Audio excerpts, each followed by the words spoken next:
esforzarse más. Hay algunos que han llegado a ocupar el primer puesto no por estudio, sino que preciso por casualidad llegó a ese primer puesto, porque habían otros que no tenían su nota. ¿Qué debe hacer ahí? Cuidarse, esforzarse. Si ya llegó a ese lugar, ahora esfuércese. Si llegó por méritos, porque estudiaba, con mayor razón, no baje la guardia. ¿Qué es lo que él nos dice? No bajemos la guardia. Nunca diga eso a mí, no me va a pasar. Cuando yo digo eso, creo que ya no tengo ningún tipo de problema, me descuido. Muchos equipos de fútbol pierden no porque sean malos, sino porque se confiaron, porque creían que eran los mejores. No se prepararon lo suficiente, se enfrentaron con otros de menos categoría y los terminó goleando. ¿Por qué lo golearon? Porque se descuidó, porque se confió, porque estaba de pie y no se cuidó de no caer. Que a usted y a mí no nos golee, porque cuando nosotros nos descuidamos puede ser que también nos metan goles. Cuarto, entonces, nunca digas eso no me puede pasar a mí. Quinto, cree que Dios no permite que la tentación supere nuestra capacidad para resistir. Versículo 13. No os ha sobrevenido ninguna tentación que no sea humana, pero fiel es Dios, que no os dejará ser tentados más de lo que podéis resistir, sino que dará también juntamente con la tentación la salida para que podáis soportar. No podemos decir nosotros que fuimos tentados por algo que no podíamos soportar. Dios permite que a nuestra vida lleguen esas tentaciones, pero no más de las que puedan superar nuestra fuerza. Por lo tanto, nadie puede decir que cayó porque la tentación lo obligó, porque dice que Jesucristo no permite que nosotros tengamos más pruebas de las que podemos soportar. Si a nuestra vida llega esa tentación es porque nosotros la podemos soportar. Depende de nosotros. Solamente que a veces nosotros estamos descuidados, estamos confiados y entonces no lo puede hacer. El arquero de ese equipo está muy bien preparado, puede tapar hasta penaltis, pero si él está descuidado y está mirando para donde no tiene que mirar, así el balón nadie lo haya pateado, sino que él se vaya rodando solo, ¿qué pasa? Bueno, si usted mira muchos de esas cosas que les ha pasado a muchos arqueros, hay unos videos donde uno se totea de la risa, pero porque ya lo está mirando y el arquero en ese momento no se reía, se sacaba los pelos, porque él simplemente se descuidó, el balón rebotó y solito, sin que nadie lo patee, entró. ¿Y cuántas veces nosotros también nos descuidamos? Si nosotros caemos en la tentación, no es porque la tentación haya sido más fuerte que nosotros, es simplemente porque nosotros nos hemos descuidado. En la tentación que sea. Si usted termina comiendo eso que no tenía que comer, no es porque las ganas le ganaron, es simplemente porque nosotros no pusimos de nuestra parte, nos metimos en el lugar equivocado, estuvimos en los lugares que no teníamos que estar, simplemente cayó. Muchos de nosotros que Dios nos ha rescatado, tal vez del alcohol, de la droga, de donde sea, porque muchas veces cuando ya está de pie termina cayendo, porque sigue frecuentando lugares que no tiene que frecuentar. Esos lugares que sabe, se consume lo que usted y yo consumíamos antes. ¿Para qué en ese lugar? ¿Para qué se mete a ese lugar si sabe que ahí está la tentación? Se va a descuidar y va a caer. ¿Qué es estar preparado para la tentación? ¿Irme a meter a ese lugar? No, estar preparado para la tentación es no irme a meter a ese lugar.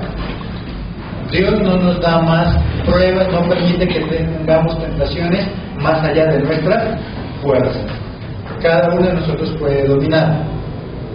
Quinto, entonces, cree que Dios no permite que tengamos esas tentaciones que superen nuestra capacidad, nuestra fuerza. Sexto, huye de la tentación. Versículo 14, ¿qué dice?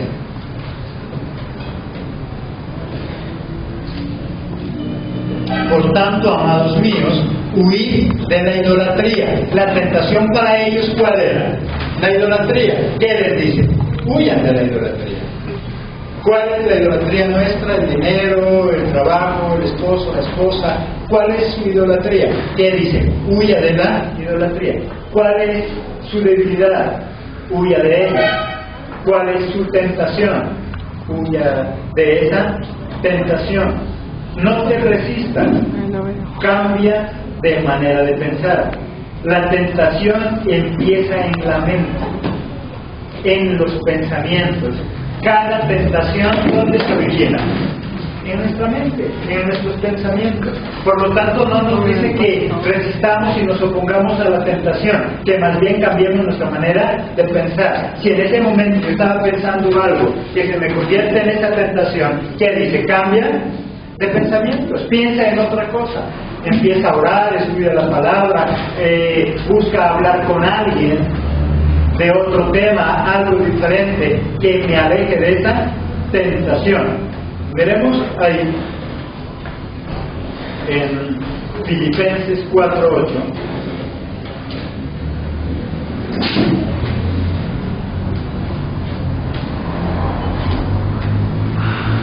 Filipenses 4:8.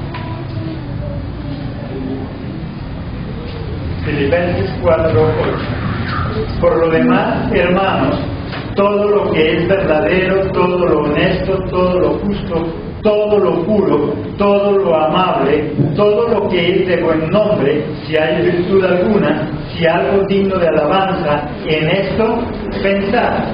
Piensa en todo lo bueno, piensa en todo lo que tiene virtud, piensa en cosas contrarias a lo que me lleva a caer en esa tentación. ¿Qué nos dice ahí? No te opongas a la tentación, cambia tu manera de pensar. Cambia tus pensamientos. La tentación se origina en nuestros pensamientos. A través de lo que vemos, a través de lo que oímos, a través de lo que tocamos. Si los pensamientos es lo que me provoca esa tentación, si la tentación se empieza a formar en nuestros pensamientos, entonces ¿qué debemos cambiar? Los pensamientos. ¿Qué estás pensando? Si es en la comida y estás piense en ese pollo que te va a dar hambre, entonces piensa en otra cosa. Algo que no genere esa tentación. Cambia tu manera de pensar. Esa es una manera de huir de la tentación. Huye de la tentación. Cambia tus pensamientos. Piensa en otra cosa. Si el hombre está pensando en la vecina, entonces ¿qué dice? Cambia tu manera de pensar. Deja de pensar en ella. Piensa ahora en la palabra, piensa en la iglesia, piensa en evangelizar, piensa en tu trabajo, piensa en las cosas buenas de tu casa. O sea, trata de cambiar ese pensamiento para que no se convierta en esa tentación en cada uno de nosotros.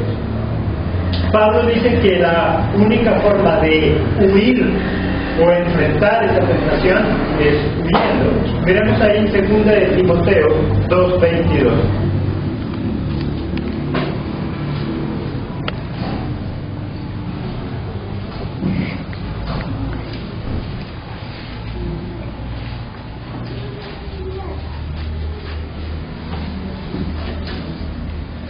Segunda de Timoteo 2:22. Huye también de las pasiones juveniles y sigue la justicia, la fe, el amor y la paz con los de corazón limpio invocan al Señor. ¿Qué dice? Huye de esas pasiones juveniles, huye de esa tentación, huye de aquello que está dañando tu mente, y que si nuestra mente se daña, entonces se convierte en esa tentación. La tentación comienza en la mente. Entonces cambiemos nuestra manera de pensar. Y eso es una forma de huir. No es de resistirme a la tentación. Entre más nosotros nos resistimos, más nos obsesionamos por esa tentación. Pero si yo cambio mi manera de pensar, entonces puedo evadir, puedo huir de esa tentación.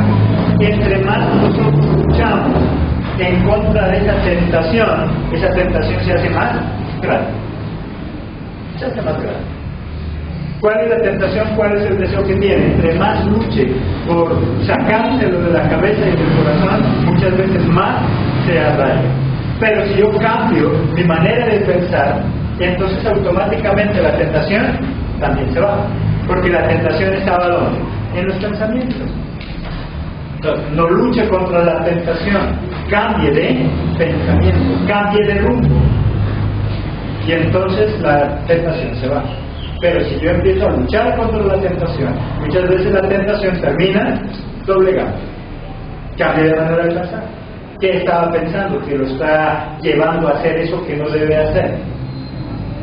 Si yo cambio mis pensamientos, cambio el rumbo de lo que yo estoy haciendo.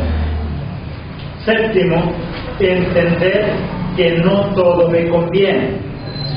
En el versículo 23, ¿qué dice? Todo me es lícito, pero no todo conviene. Todo me es lícito, pero no todo edifica. Todo me es lícito, todo lo puedo hacer, pero no todo me edifica. Eso que está tentándole, tal vez usted lo puede hacer, pero debería pensar, ¿sí me edifica? ¿Sí me sirve? Eso que usted está pensando hacer, ¿va a mejorar su matrimonio? Eso que usted está pensando hacer, la convierte en la mejor estudiante, en un hombre de éxito, en una mujer de éxito. Y eso me ayudaría a luchar contra la tentación. Pablo que dice, todo me es lícito, mas no todo me conviene. Eso que estás pensando puedes hacerlo, pero te conviene hacerlo. ¿Te va a edificar? Pablo dice, si eso no me va a edificar, no me conviene. Eso que tú estás pensando hacer, ¿va a mejorar tu relación con tu esposo, con tu esposa? Si no lo va a hacer, entonces, ¿para qué meterse en eso? ¿Cómo puedo entonces huir también de la tentación?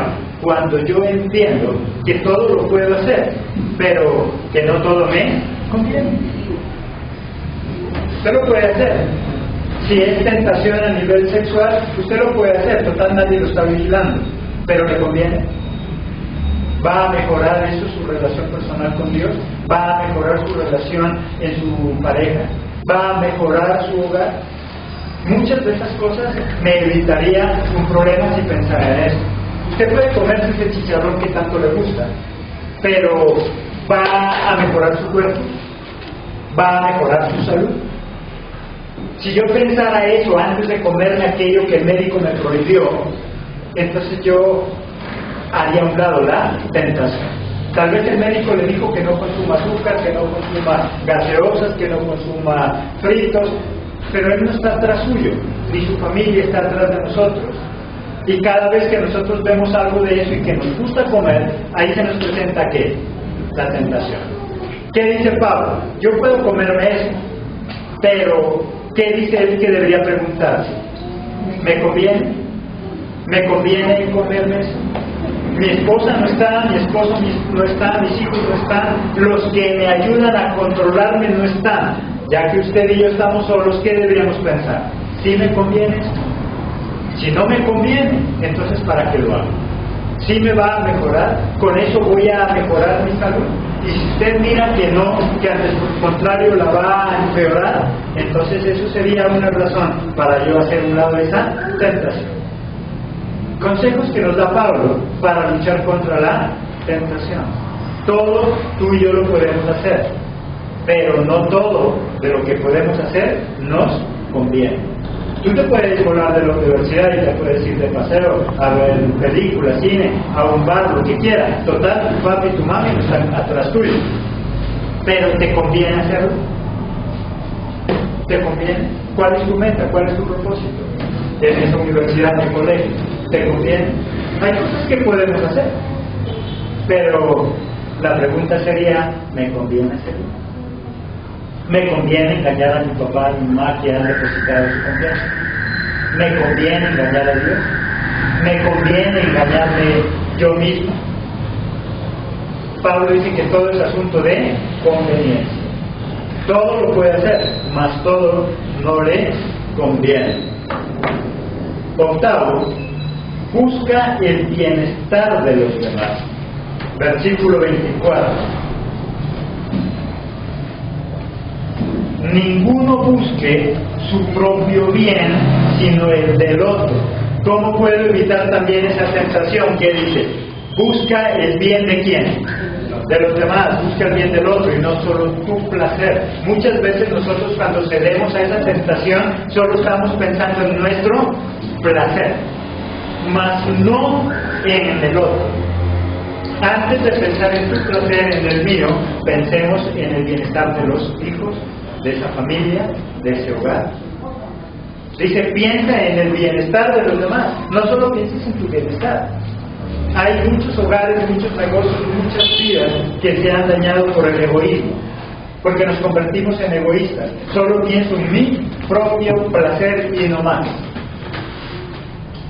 ¿Vale la pena esos 5 minutos de placer y dañar un hogar de 20, 30 años? ¿Vale la pena esos 5 minutos de placer al comerte ese chicharrón y enfermarte toda una vida? ¿Vale la pena? Debemos analizar eso, no solamente en mi propio placer, sino también en la felicidad de los demás. ¿Vale la pena que te enfermes por no cuidarte esos 5 minutos y no solamente sufrir tú, sino sufrir quién? Toda la familia. Cuando alguien está enfermo en la casa, ¿cuánto sufre? Todos. Todos. No solo el enfermo, sino también los familiares. Y podríamos haberlo evitado. ¿Vale la pena ese pedazo de chicharrón acabar con la paz de toda una familia y acabar con la paz de ese cuerpo porque ahora está enfermo? Eso es lo que dice Pablo que deberíamos pensar. Noveno y último punto: no le des importancia al tentador, no le escuches. La diferencia entre Jesús y Eva, ¿cuál era? Que Eva, allá en el paraíso, se puso a hablar ¿con quién? Con la serpiente. Se puso a botarle cuerda. Se puso a darle explicaciones. Y poco a poco la fue envolviendo. Jesucristo fue tajante. Y él de una lo despachó. Jesucristo no se puso a estar dialogando con él. A veces nosotros al que nos tienta, nosotros le botamos mucha cuerda, mucha corriente, y al final termina convenciéndonos. Si tú sabes que esa vecina, ese vecino te está haciendo caer en tentación, ¿para qué te demoras hablando tanto con él? ¿Por qué buscas la oportunidad de hablar con él? Eso va a hacer que caiga en tentación. ¿Para qué buscas estar hablando con él 2 horas, 1 hora? Si ya sabes que él te está arrastrando el ala, ella te está arrastrando el ala, despáchalo de inmediato. La diferencia entre Eva y Jesús está en que Eva se puso a hablar con la serpiente, se puso a escuchar a la serpiente, la escuchó tanto que al final la convenció. Hablamos tanto con aquella persona que está tratando de seducirnos que al final lo logra. Habla tanto con ese compañero, esa compañera de la universidad que todos los fines de semana la invita a discotequear y al final la termina convenciendo. Y cuando menos se piensa ya está en la discoteca. Hay que conocer nuestras fortalezas y nuestras debilidades. Si usted sabe que no es muy fuerte para decir no, entonces mejor no se ponga a dialogar mucho con aquella persona que está induciéndola a hacer algo que no le es bueno. A veces pasa eso en el colegio, en la universidad. La niña joven no quería volar, era muy juicioso, pero escuchaba mucho a sus amigos, a sus amigas, y al final ellos terminaron convenciendo. ¿Qué personas tenemos como amigos y cuánto tiempo nosotros les dedicamos a ellos? Si usted sabe que es un mal amigo, ¿por qué le dedica tanto tiempo? Si usted sabe que ese amigo siempre lo está induciendo a hacer cosas no buenas, ¿por qué le dedica tanto tiempo? Dedíquele más tiempo a aquel amigo que lo quiere llevar por el camino correcto. La cuestión es a quién escucha. Eva le escuchó a Satanás y la convenció. Jesucristo no le prestó atención, no quiso escucharlo, simplemente lo cortó de raíz. Eso es huir también de las tentaciones. Las tentaciones son algo normal, al igual que los problemas. Lo que no es normal es que terminemos dejándonos dominar por esa tentación. La tentación en cada uno de nosotros va a llegar siempre. El problema es cuando nosotros empezamos a acomodarnos con ella. Si ya llegó esa tentación a nuestra mente, no dejes que esa tentación se acomode, porque si esa tentación se acomoda en nosotros, es como una semilla que va a crecer y después va a dar también frutos. Y cuando nosotros ya queramos sacar eso de ahí, ya va a ser muy difícil, porque ya tiene mucha raíz. Si ya la tentación empezó a incubarse en nuestra mente, es necesario irla sacando rápido, antes de que empiece a dar frutos y antes de que empiece a dominarnos a cada uno de nosotros. El que esté de pie, ¿qué dice? Cuídese de no caer. Amén. Amén. La gloria al Padre, Iglesia Soldados de Jesucristo presentó Caminando a la Excelencia, vidas transformadas por el poder de la palabra. Míranos todos los jueves a las 6 de la tarde y todos los domingos a las 9 de la mañana y 11 de la mañana. Te esperamos.